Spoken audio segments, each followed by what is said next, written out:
Araw-araw kailangang uminom ng gamot ni Eunice. Hindi niya tunay na pangalan. Positibo siya na may Human Immunodeficiency Virus o HIV. Lasa po ng gamot ko po ay bakla. Sabi po ni Doc, inom daw po ako ng gamot para daw po humaba pa po yung buhay ko. Antiretroviral medicine ang kanyang iniinom. Makatutulong ito para humaba ang kanyang buhay. Pero kung minsan nagdurugo ang kanyang ilong, nanghihina ang katawan, o kaya ay hindi niya maigalaw ang kanyang mga paa. Minsan po hindi ko na po maigalaw. Tapos po yung paa ko po nagkakatusok-tusok. Masakit po minsan yung mata ko po. Tapos po nasakit yung likod ko po. 2010 nang malamang positibo si Eunice sa HIV. 3 taong gulang siya noon. Nakuha niya ito sa kanyang ina na mayroon ding HIV. Pag daw po ako mag-alala, mawawala din daw po yun. Mahigit 1 dekadang nagtrabaho sa Taiwan ang nanay ni Eunice. Dito niya nakilala ang Amerikanong ama ni Eunice na mayroon palang HIV. 2010 nang umuwi sa Pilipinas ang ina ni Eunice pagkatapos magpositibo sa HIV. Naghiwalay sila ng ama ni Eunice. Pinaglihim niya sa akin eh. Hindi niya sinabi. Doon ko na lang nalaman nung nasa ospital kami. Sinama niya ako. May napagtanungan ako na ano ba mga sakit dito. Ang HIV ay isang virus na nagpapahina ng resistensya ng katawan ng tao. Kaya madaling magkasakit ng pneumonia at tuberculosis ang mga may HIV.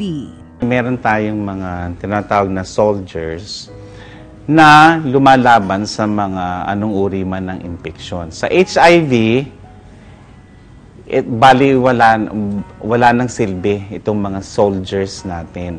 So pag wala na silang silbi, ano ibig sabihin nun? Any infection, vulnerable na tayo. Kahit konting ubo lang yan, sipon, pneumonia. Ang HIV ay naipapasa lang sa pamamagitan ng hindi protektadong pakikipagtalik, pagsasali ng kontaminadong dugo, paggamit ng kontaminadong ineksyon o karayom, o kaya ay sa pagbubuntis ng isang may HIV.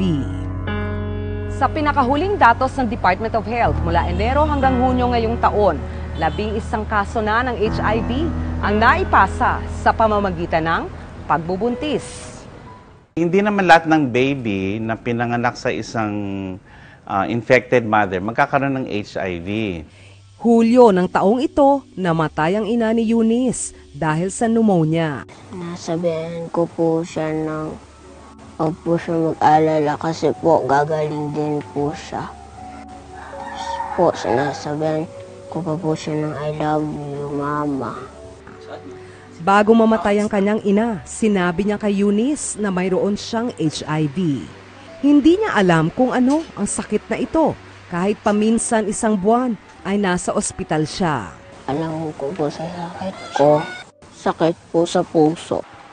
Sa kasalukuyan, ang lola ni Eunice na si Lola Beth, hindi tunay na pangalan, ang nag-aalaga sa kanya.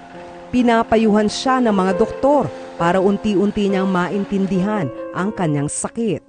Hindi namin siya pinaliwanagan ba. Ang sabi ni doktora, huwag biglain, paunti-unti, kasi madali siya makakatsapan. Ito lang 2015 yata. Parang inunti-unti naman. Sabi ng mama niya na kailangan ka ng gamot kasi dati talagang pahirapan. Grade 2 na si Eunice.